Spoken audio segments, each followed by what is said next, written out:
Eugene Kontorovich, law professor at Northwestern University, an American law professor. Eugene, I think you are there at the very ceremony, and for you, this is a positive day.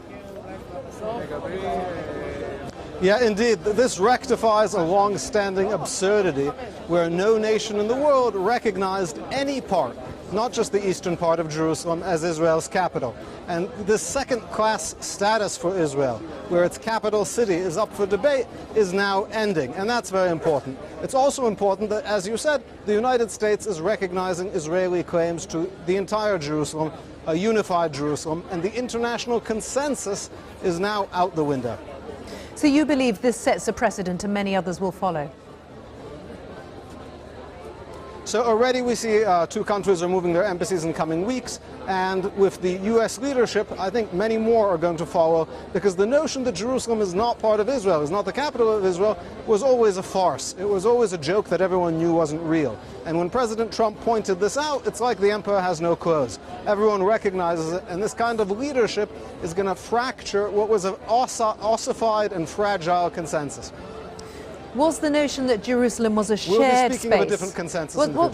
Was the notion that Jerusalem was a shared space, a shared symbolic space, at least, also a farce in your eyes?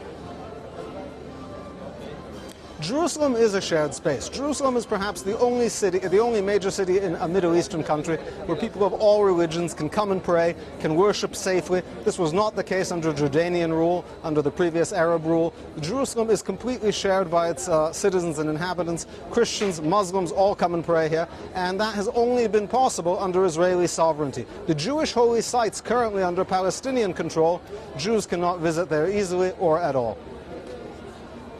What do you make of the fact that so far 28 Palestinians have been killed, hundreds have been wounded, there are tens of thousands protesting, tensions have risen because of this diplomatic move? The riots in Gaza have absolutely nothing to do with the embassy move. On the anniversary of Israel's independence, there are always Palestinian efforts to create unrest and riot. The disturbances in Gaza have been going on for 6 weeks. It has nothing to do with Jerusalem. The stated agenda is to break through the fence and reconquer Israel. So the fact that they're trying to now piggyback their protests on the embassy is really not a story. This has nothing to do with the embassy move. This is a regularly scheduled riot.